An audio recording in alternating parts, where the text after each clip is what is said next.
So, hello everyone. Hope you guys are doing well. म चाहिँ हल्का बिरामी बिरामी पनि छु होइन, त्यसैले चाहिँ भिडियोजहरू चाहिँ रेगुलरली आउन पाएको छैन। हजुरहरूले थम्बनेल हेरेर थाहा पाइसक्नु भएको छ होला यो भिडियो चाहिँ के को बारेमा छ भनेर। सो आजको यो भिडियोमा चाहिँ हजुरहरूलाई चाहिँ म रिजेक्सन्स बाइनेरी अप्सनमा चाहिँ रिजेक्सन्सहरू कतिको इम्पोर्टेन्ट छ होइन, रिजेक्सन्सलाई प्रपर कसरी रिड गर्ने होइन, हाम्रो रिजेक्सन्सहरूमा एक्सपेक्टेसन्सहरू के हुन्छ होइन, हो त्यो कुराहरूलाई चाहिँ एकदम ब्रिफमा ब्रेकडाउन गरेर चाहिँ एक्सप्लेन गर्नेछु। सो आशा छ हजुरहरू भिडियोको अन्तिमसम्म बस्नुहुन्छ होला। सो हामी डाइरेक्ट यहाँ व्हाइट बोर्डमा जाउँ है त।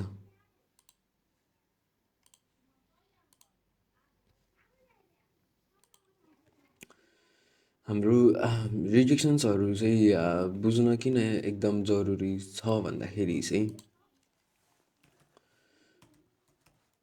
रिजेक्सन्सहरू चाहिँ बुझ्न किन जरुरी छ भन्दाखेरि चाहिँ बाइनेरी ट्रेडिङमा चाहिँ इभन जुनसुकै पनि ट्रेडिङमा चाहिँ कुनै पनि स्ट्राटेजी कुनै पनि तौर तरिकाहरू छ भने चाहिँ त्यसमा चाहिँ 100% हुँदैन कि 100% के भन्छ विन रेट हुँदैन, आई मिन आउँदैन कि त्यो यो स्ट्राटेजीले चाहिँ 100% कामै गर्छ भन्ने कहिले पनि हुँदैन कि। सो त्यो कुनै पनि स्ट्राटेजी छ कुनै पनि थ्योरिजहरू छ भने त्यसमा चाहिँ 80 to 95 90 होइन, 80 to 90 लगभग होइन, 80 to 90 को बिचमा चाहिँ विन रेट आउँछ कि एकदम सक्सेस विन रेट भनेको चाहिँ त्यति हो। सो त्यो विन रेसियोलाई चाहिँ कन्फर्मेसन्सहरूले चाहिँ एड गर्दै गर्दै गए पछाडि चाहिँ त्यतिको एउटा विन रेट आउन थाल्छ कि। सो कन्फर्मेसन्सहरू हामीलाई चाहिँ बाइनेरी अप्सनमा चाहिँ एउटा सपोर्ट एन्ड रेजिस्टेन्स लेभल्सहरू होइन, अनि यो क्यान्डलस्टिक्सहरू, चार्ट प्याटर्न्सहरू होइन, इन्डिकेटर्सहरू जस्तो जरुरी छ, मार्केटको कन्डिसन्सहरू, रेन्जिङ ट्रेन्डिङ जति जरुरी छ बुझ्नको लागि सरी त्यति नै रिजेक्सन्सहरू बुझ्न पनि जरुरी छ। किन जरुरी छ भन्दाखेरि चाहिँ यदि त्यो चार्ट प्याटर्नले 20% एड गर्छ, त्यो क्यान्डलस्टिकले 20% एड गर्छ होइन, अर्को सपोर्ट एन्ड रेजिस्टेन्स लेभलले 20% एड गर्छ होइन, अर्को मार्केटको कन्डिसन ट्रेन्डिङमा छ कि रेन्जिङ मार्केटले अलिकति 20% एड गर्छ, त्यसरी नै 10% 5% 20% एड गर्दै गर्दै गइसके पछाडि चाहिँ एउटा ठाउँमा पुगिन्छ होइन, एउटा कतिको विन रेट आउने भन्ने ठाउँमा पुगिन्छ। त्यस पछाडि चाहिँ त्यो रिजेक्सन चाहिँ किन जरुरी छ भन्दाखेरि त्यो एउटा यदि त्यति त्यो सबै कुराहरू गरेर 70-80% विन रेट आइरहेछ भने अब त्यसमा प्लस रिजेक्सन जोडिदियो भने अर्को 10% एड हुन्छ क्या होइन, हाम्रो प्रोबेबिलिटी चाहिँ हाई हुन्छ अलिकति। रिजेक्सनले गरिसकेपछि अझै धेरै कन्फर्मेसन एड भयो नि त होइन, त्यही भएर चाहिँ रिजेक्सन्स बुझ्न जरुरी छ। रिजेक्सन्सलाई अब चाहिँ कसरी चाहिँ जज गर्ने त, कस्तो त्यो यो रिजेक्सन्स चाहिँ प्रपर रिजेक्सन्स हो, यो चाहिँ एकदम ट्रस्टवर्दी छ, यसलाई चाहिँ यो रिजेक्सन्सलाई चाहिँ रिजेक्सन्स मान्न सकिन्छ, यो लेभलको रिजेक्सन्स हो भनेर मान्न सकिन्छ। कसरी भन्दाखेरि चाहिँ त्यसको तौर तरिकाहरू छ कि युट्युब भिडियोहरूमा चाहिँ कतिले एउटाले एउटा सिकाइरहेको हुन्छ, अर्कोले अर्को सिकाइरहेको हुन्छ, तर गएर ट्रेडिङ गर्दाखेरि त्यही कुराहरू हामीले युज गऱ्यौँ भने त्यहाँबाट लस मात्रै गइरहेको हुन्छ क्या। सो प्रपर रिजेक्सन्स बाइनेरी ट्रेडिङमा रिजेक्सन्सलाई कसरी जज गरिन्छ त होइन, फोरेक्समा यो खासै धेरै त्यति खासै इम्पोर्टेन्टहरू पनि हुँदैन होइन, किन बाइनेरी अप्सन चाहिँ एकदम टर्बो ट्रेडिङ हो नि त होइन, त्यही भएर चाहिँ यो रिजेक्सन्स जरुरी छ कि एकदमै धेरै। सो यो रिजेक्सन्सलाई बुझौँ है त। सो रिजेक्सन्स हुनको लागि चाहिँ होइन, रिजेक्सन्स हुनको लागि चाहिँ रिजेक्सन्सलाई प्रपर जज गर्नको लागि चाहिँ एउटा मेजर की लेभल हुन जरुरी छ क्या, मेजर की लेभल हुन जरुरी छ। की लेभल्स भन्नाले कस्तो भन्दाखेरि चाहिँ एउटा support and resistance level, change of polarity छ भने एकदमै धेरै राम्रो होइन। चेन्ज अफ पोलारिटी भनेको चाहिँ यो रेजिस्टेन्स काम गरिरहेछ र एकछिन पछाडि यो सपोर्ट काम गरिरहेछ भने यसलाई चेन्ज अफ पोलारिटी भन्छ होइन। यो चेन्ज अफ पोलारिटी छ भने एकदम धेरै राम्रो, छैन भने पनि एउटा कुनै पनि सपोर्ट एन्ड रेजिस्टेन्स लेभल कुनै चार्ट प्याटर्नले ड्र गरिराखेको, कुनै क्यान्डल स्टिकले ड्र गरिराखेको होइन, इन्डिकेटर्सहरूले ड्र गरिराखेको, ट्रेन्ड लाइन्सले ड्र गरिराखेको होइन। आफूले मैले इमेज लगाएको छु, बोलिङ्गर ब्यान्ड्स लगाएको छु, तिनीहरूले ड्र गरिराखेको सपोर्ट एन्ड रेजिस्टेन्स लेभलहरू, चेन्ज अफ पोलारिटीहरू होइन। त्यस्तो त्यस्तो छ भने चाहिँ एकदम धेरै राम्रो। मतलब यो हुन जरुरी पनि छ, रिजेक्सन्समा कुनै पनि एउटा मेजर की लेभल हुन जरुरी छ है त। जस्तै फर इक्जाम्पल एउटा मैले यस्तो बनाएँ होइन, यो एउटा इङ्गुल्फिङ क्यान्डल भयो, इङ्गुल्फिङ प्याटर्न बनिरहेछ होइन। सो इङ्गुल्फिङ प्याटर्नको चाहिँ यो एउटा यो प्रिभियस क्यान्डलको क्लोजिङ प्राइस चाहिँ होइन होइन यो प्रिभियस क्यान्डलको ओपनिङ प्राइस चाहिँ होइन, यो रेड हो नि त, यो रेड हो, यो ग्रिन हो। प्रिभियस क्यान्डलको ओपनिङ प्राइस चाहिँ अब यहाँ के भएर युज हुने भयो त, सपोर्ट भएर युज हुने भयो। अब मार्केटले के गर्नुपर्ने भयो भन्दाखेरि इङ्गुल्फिङ प्याटर्न बन्यो, इङ्गुल्फिङ प्याटर्न बनिसके पछाडि चाहिँ मार्केटले यहाँ आएर चाहिँ यसरी रिजेक्ट गर्नु पऱ्यो होइन। एउटा मेजर की लेभल, यसरी की लेभल्सहरू एउटा सपोर्ट एन्ड रेजिस्टेन्स लेभलहरू हुन जरुरी छ। यत्तिकै रिजेक्सन्स काउन्ट हुँदैन। यदि यत्तिकै कुनै पनि मेजर की लेभल्सहरू छैन होइन, एउटा राउन्ड नम्बर हामीले त्यो आइक्यू अप्सनमा राउन्ड नम्बर पनि देख्छौँ, त्यो पनि एउटा मेजर की लेभल हो होइन। एउटा कुनै पनि की लेभल्सहरू छैन भने चाहिँ त्यसलाई चाहिँ त्यहाँबाट यहाँ एउटा मार्केट यहाँ माथि गइरहेछ, एउटा की लेभल यहाँ छ। अब मार्केट चाहिँ यहाँबाट यस्तो यस्तो रिजेक्ट भइरहेछ। अब यसलाई रिजेक्सन भन्न मिल्दैन क्या। मार्केट चाहिँ यहाँ रिजेक्ट कस्तो हुन्छ भन्दाखेरि चाहिँ लिन मिल्दैन रहेछ ड्र यसरी होइन। मार्केट यसरी यहाँ मार्केट माथि माथि गइरहेछ एन्ड यसरी रिजेक्टेड भइरहेछ होइन।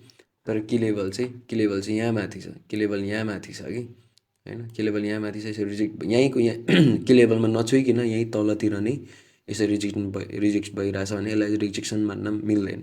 यो चाहिँ मार्केट चाहिँ त्यो डाइरेक्सनमा जान खोजेको भनेर मानिन्छ। तर यदि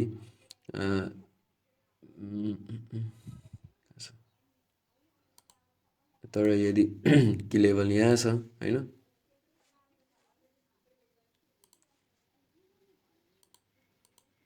की लेभल यहाँ छ र यो की लेभलमा छोएर चाहिँ यसरी मार्केट रिजेक्ट भइरहेछ भने चाहिँ यसलाई चाहिँ रिजेक्सन मान्न सकिन्छ। सो अब त्यो रिजेक्सन्स भित्र पनि अर्को 2-3वटा कुराहरू छ कि है। त्यो रिजेक्सन्सलाई अब प्रपर यो त बुझ्यो रिजेक्सन्सको बारेमा। रिजेक्सनमा के हुनुपर्ने रहेछ भन्दाखेरि एउटा कुनै पनि की लेभल, मेजर की लेभल हुनुपर्ने रहेछ भनेर बुझ्यो है फर्स्टमा चाहिँ। सो यसलाई रिमुभ कहाँबाट गर्ने, डिलिट, क्लियर अर डिलिटिङ। सो अब हामी मेन अब रिजेक्सन्सलाई कसरी पढ्ने, यो रिजेक्सन चाहिँ प्रपर रिजेक्सन्स हो भनेर कसरी बुझ्ने त, अब त्यसमा जाउँ है त। सो अब यहाँ के भइरहेछ भन्दाखेरि चाहिँ यो एउटा बन्यो इङ्गुल्फिङ क्यान्डल होइन, र यहाँ अर्को एउटा ग्रिन क्यान्डल बन्यो होइन। अनि अब यसको यो सपोर्ट एन्ड रेजिस्टेन्स लेभल कहाँ ड्र हुने भयो भन्दाखेरि चाहिँ यो लेभलमा यसरी यहाँ ड्र हुने भयो इङ्गुल्फिङ क्यान्डलको है त। अब मार्केट चाहिँ म हजुरहरूलाई 2टा कन्डिसन दिन्छु है त, हजुरहरू आफै जज गर्नुहोस्। अब मार्केट यहाँबाट सुरु हुनुभयो, यसरी मार्केट यहाँ तल आयो, यसरी यहाँ रिजेक्ट भयो, यसरी रिजेक्ट भयो, यो एउटा कन्डिसन है त।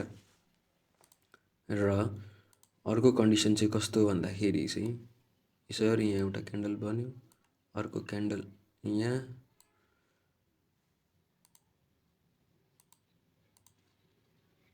सपोर्ट एन्ड रेजिस्टेन्स लेभल यहाँ होइन, फेरि यहीँ जाउँ र अब मार्केट चाहिँ यहाँबाट स्टार्ट भयो। अघि कस्तो भइरहेको थियो भन्दाखेरि मार्केट यहाँबाट स्टार्ट भएर यहाँ ठोकेर यसरी रिजेक्ट भइरहेको थियो। अब यो कन्डिसनमा चाहिँ यो चाहिँ मैले प्रिभियसको कुरा सुनाएको है त। तर यो कन्डिसनमा चाहिँ मार्केट चाहिँ रिजेक्ट भएर एकैचोटि यसरी गइरहेछ यहाँ फेरि यहाँ मार्केट यहाँ तल फेरि यसरी गइरहेछ, फेरि यहाँ तल आयो फेरि यहाँ माथि गइरहेछ, तल आयो यसरी झ्याप्प यसरी माथि गइरहेछ भनेको यसको मतलब मार्केट यो रेड यहाँबाट मार्केट यहाँबाट रेड बनेर यहाँ तल तल तल तल तल आयो, ठ्याक्कै यहाँ सक्यो, यहाँ न्युट्रलमा सकियो, तल आउँछ न्युट्रलमा सकियो, तल आउँछ रेड बनेर आयो न्युट्रलमा सक्यो, रेड बनेर आयो न्युट्रलमा सक्यो, रेड बनेर आयो न्युट्रलमा सक्यो। अब यहाँ चाहिँ के भयो भन्दाखेरि चाहिँ रेड बनेर आयो ठ्याक्क ग्रिनमा कन्भर्ट भयो, रेड बनेर आयो ग्रिनमा कन्भर्ट भयो, रेड बनेर आयो ग्रिनमा कन्भर्ट आयो। अब यो दुईवटा कन्डिसन्समा चाहिँ हजुरहरू भन्नुहोस् आफै कुन चाहिँ मोर पावरफुल होला त रिजेक्सन्स? कसैले यो भन्नुहुन्छ होला, कसैले यो भन्नुहुन्छ होला। यदि कसैले यो भन्नुहुन्छ भने चाहिँ यो चाहिँ रङ हो, कसैले यो भन्नुहुन्छ भने चाहिँ यो चाहिँ राइट हो। किन भन्दाखेरि चाहिँ यसले कलर चेन्ज गरिरहेछ क्या, कुनै पनि मेजर की लेभल्स, कुनै पनि की लेभल्स होइन, कुनै पनि सपोर्ट, कुनै पनि रेजिस्टेन्सबाट चाहिँ मार्केटले चाहिँ रिजेक्ट गरिरहेछ, क्यान्डल रिजेक्ट भइरहेछ र कलर चेन्ज गरिरहेछ भने चाहिँ त्यतिखेर त्यो रिजेक्सनलाई चाहिँ प्रपर रिजेक्सन्स भन्न सकिन्छ। अब फेरि यसको मतलब यो होइन कि हजुरहरूले रिजेक्सनलाई मात्रै आधार मानेर ट्रेड गर्नु होला, यो चाहिँ एकदम गलत हो। फेरि रिजेक्सन एउटा के हो भन्दाखेरि चाहिँ एउटा कन्फर्मेसन एड गर्ने पोइन्ट मात्रै हो है त। यसको यो रिजेक्सनलाई चाहिँ एक्ज्याक्टली यही मेरो स्ट्राटेजी नै यही बनाउँछु भनेर ट्रेड गर्ने होइन फेरि है। सो प्रपर रिजेक्सन्स भनेको चाहिँ के हुनुपर्दो रहेछ भन्दाखेरि चाहिँ एउटा मेजर की लेभल हुनुपर्ने रहेछ र त्यस पछाडि चाहिँ त्यो मेजर की लेभलबाट क्यान्डल रिजेक्ट भइरहेछ र प्लस कलर चेन्ज गरिरहेछ भने त्यो रिजेक्सनलाई चाहिँ प्रपर रिजेक्सन्स भन्न सकिने रहेछ है त। सो यो चाहिँ अब मैले फेरि के भन्छ डिस्क्लाइमर दिइरहेको छु होइन, यो रिजेक्सनलाई मात्रै आधार मानेर यो रिजेक्सन्सलाई मात्रै एउटा स्ट्राटेजी बनाएर ट्रेड गर्ने होइन।